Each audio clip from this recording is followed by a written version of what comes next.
씁쓸하기도 하고 사람의 온기가 필요하신가요? 감정이 아니라 옥시토신의 명령일 수 있습니다. 안녕하세요. 여러분의 건강 친구 건강이 최고야입니다. 계속해서 행복 호르몬 사총사 이야기를 전해드리고 있는데요. 지난 시간에는 동기부여 호르몬 도파민과 평온의 호르몬 세로토닌 이야기를 전해드렸죠. 오늘은 행복 호르몬 시리즈 세 번째, 사람 사이의 따뜻한 연결을 만들어주는 옥시토신 이야기입니다. 사랑과 신뢰의 호르몬 옥시토신. 옥시토신은 흔히 사랑의 호르몬, 포옹의 호르몬이라고 불립니다. 사람이 누군가와 포옹하거나 손을 잡거나 따뜻한 눈빛이나 말을 주고받을 때 우리 몸은 자연스럽게 옥시토신을 분비하죠. 이 호르몬은 신뢰, 공감, 유대감, 안정감을 높여줍니다. 옥시토신이 충분하면 마음이 편안하고 사람에 대한 신뢰가 깊어지는데요. 하지만 부족하면 불안과 외로움이 커지고 관계도 예민해지기 쉽습니다. 흥미로운 건 옥시토신이 감정뿐 아니라 몸에도 깊은 영향을 준다는 사실입니다. 반려동물과 눈을 마주치기만 해도 사람과 동물 모두의 옥시토신 수치가 함께 올라간다는 연구가 있습니다. 즉, 단순한 기분 변화가 아니라 정서적 교감이 실제 호르몬 반응으로 이어지는 것이죠. 또 옥시토신은 혈압을 낮추고 염증을 줄이며 스트레스 호르몬에 대한 저항력을 높여 심장을 보호하고 진통 효과가 있으며 면역세포의 균형을 유지하게 합니다. 따뜻한 관계가 면역력 회복으로 이어지는 이유가 바로 여기에 있는 것이죠. 옥시토신과 노화. 옥시토신은 세포 회복력과도 관련이 깊습니다. 스탠퍼드 의대 연구에 따르면 옥시토신 수치가 높은 생쥐는 근육 재생 속도가 훨씬 빨랐다고 합니다. 옥시토신이 줄기세포를 활성화하고 조직 복구를 돕기 때문이죠. 또한 옥시토신은 뼈의 밀도를 높여 노년기 골다공증 위험을 낮추는 역할도 하는 것으로 보고됩니다. 나이가 들수록 옥시토신 분비는 자연스럽게 줄어드는데요. 그래서 중년 이후엔 외로움, 감정 기복, 회복력 저하를 더 자주 느끼게 됩니다.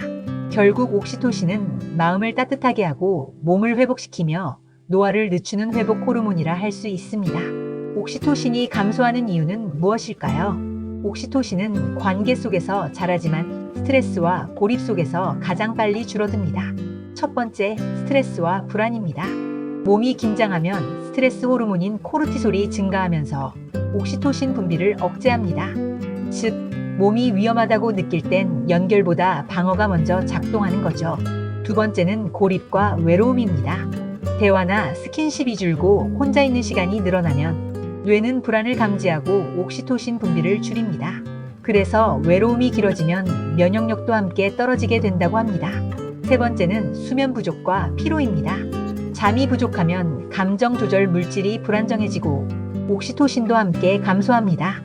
네 번째, SNS와 스마트폰 등의 디지털 과부하입니다. SNS는 즉각적인 자극은 주지만 실제 교감은 없습니다. 감정적 안정감을 주지 못해 오히려 옥시토신이 줄어들죠. 다섯 번째는 갈등과 배신을 경험하는 것입니다. 신뢰가 깨지는 경험은 옥시토신을 급격히 떨어뜨립니다.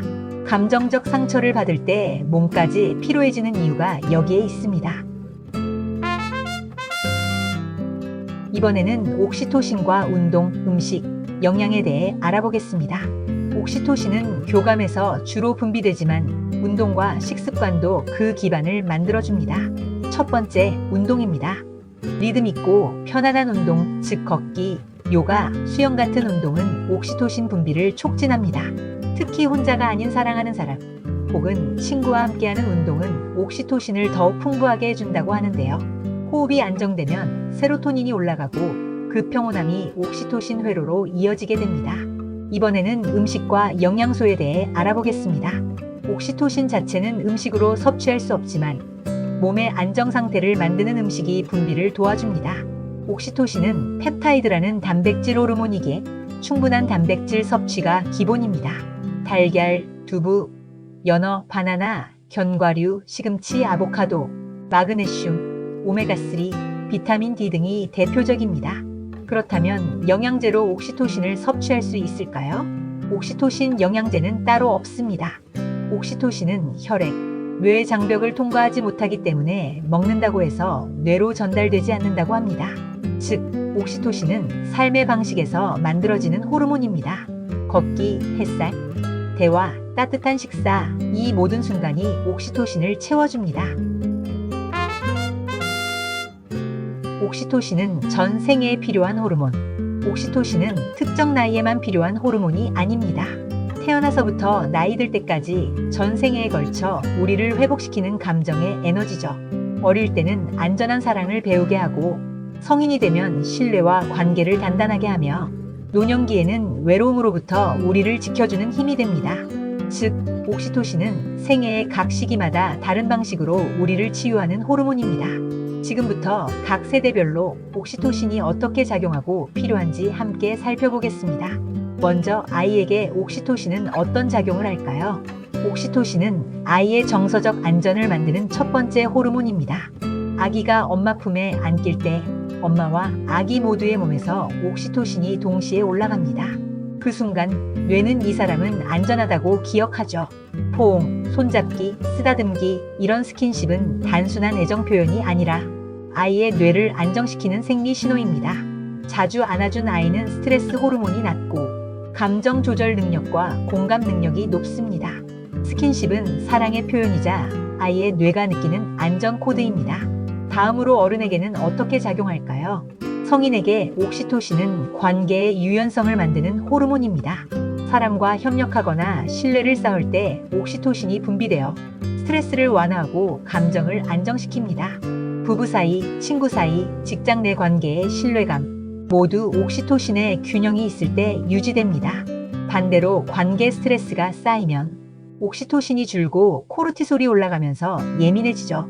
신뢰와 안정은 마음의 호르몬 균형에서 시작됩니다. 이번에는 노인의 경우입니다. 나이가 들수록 옥시토신 분비는 줄고 외로움, 무기력, 면역 저하가 함께 나타납니다. 하지만 손주, 반려동물 친구와의 교감은 노년기의 옥시토신을 다시 높여줍니다. 자원봉사나 이타적인 활동에 참여하는 것도 옥시토신을 높이는 좋은 방법입니다. 꾸준히 교류하는 노년층은 혈압이 안정되고 수면의 질과 면역력이 높아집니다. 즉, 사람의 온기가 최고의 노화 방지제인 셈입니다. 옥시토신은 단순한 사랑 호르몬이 아닙니다. 사람과 사람 사이의 정서적 안정과 회복의 에너지죠. 누군가를 안아줄 때, 위로할 때, 함께 웃을 때 우리 몸은 지금 안전하다고 느끼는데요. 그 순간 몸과 마음은 동시에 회복하게 됩니다. 결국 행복은 혼자서 완성되는 게 아니라 연결 속에서 완성되는 감정입니다. 오늘 하루 가족이나 친구 혹은 반려동물에게 따뜻한 말 한마디 건네보세요. 그 짧은 순간이 여러분 몸 안에 옥시토신을 채워줄 겁니다. 다음 시간에는 행복 호르몬 시리즈의 마지막 엔도르핀 이야기로 이어지니 많은 기대 바랍니다. 오늘 영상이 도움이 되셨다면 구독과 좋아요, 알림 설정 부탁드립니다. 지금까지 여러분의 건강 친구 건강이 최고야였습니다.